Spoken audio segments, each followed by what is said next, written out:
بۆ چارەسەرکردنی کورتێنانی دارایی حکوومەتی ناوەند پرۆژە یاسای قەرزی ئاراستەی ئەنجومەنی نوێنەرانی عێراق کردووە تا دەنگی لەسەر بدەن و ڕەزامەند بن.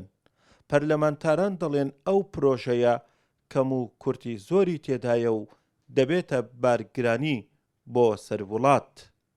پرۆژە یاسایە گەیشتۆتە پەرلەمان وە گەیشتە لیژنەی دارایی کە پرۆژە یاسای تەمویل العجز المالی واتە پڕکردنەوەی یان دابینکردنی کورتێنانی بودجەی دارایی ئەم ساڵ بۆ ئەم 4 مانگە ینی مانگی 10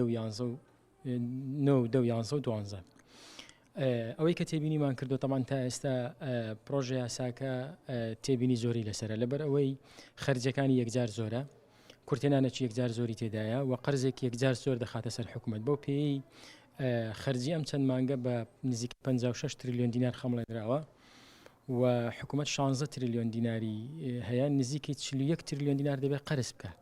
ئەمە وای کردووە کە تەحەفوزێکی زۆر هەبێت لە لیژنەی دارایی و لەناو پەرلەمانیش بەڕاستی و جگە لەوە ئێمە لەوانەیە لە یەک ڕۆژی داهاتوودا بە ڕسمی داوای نردنی پرۆژە یاسای چاکسازی ئابووری بکەین ئەوەی ئیسلاحی اقتصادی کە دەمێکە حکوومەت دەبوو نردبای لانی کەم بۆی بزانین حکوومەت لەگەڵ ئەم قەرزکردنە نیازی چییە و قەرزکردنەکە تەبعاً ئەگەر ناوخۆش بێواتە لە بانقی مرکزیش بکرێ ئەمەوا دەکا ئەو احتیاطی پارەیە کە لە بانقی مرکزی هەیە زۆر کەم دەبێتەوە.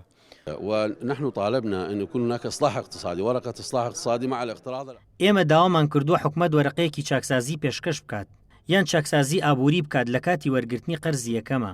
حکوومەت یەک جار داوای قەرزی کرد بەڵام ئێستاش جارێکی تر داوای پێشکەش کردووە قەرز وەربگرێتەوە. پەرلەمان ڕێگەی دەدات قەرز وەربگرێت بەڵام ئێمە پێمان وایە وەرگرتنی قەرز تەواوکاری بودجەیە ئەبێتە هۆی زیادکردنی کورتهێنان هەروەها چۆن نەتوانێت سوودەکانی بداتەوە. ئەمانە هەمویان کاریگەریان لەسەر یەدەگی دراوی بانکی ناوەندی دەبێت دوجار وڵاتەکەمان بەرەو مایە پوچبوون دەبات. وبالتالي إلى الإفلاس يؤدي إلى الإفلاس إذا مستمر القرض دون أن يكون هناك بدائل لسد عجز الموازنة الاتحادية. بۆ چارەسەرکردنی کورتهێنان حکوومەت پرۆژە یاسای قەرزکردنی ئاراستەی ئەنجومەنی نوێنەرانی عێراق کرد بەڵام ئەندامانی ئەنجومەنی نوێنەرانی عێراق ئەو پرۆژەیە بە بارگرانی بۆ سەر حکوومەت و وڵات وەسف دەکەن و ڕەتی دەکەنەوە. بۆیە لە ئێستادا دەبێت حکوومەتی ناوەندی عێراق بیر لە ڕێگەچارەیەکی دیکە بکاتەوە بۆ دەربازبوون لە قەیرانی دارایی و کورتهێنان.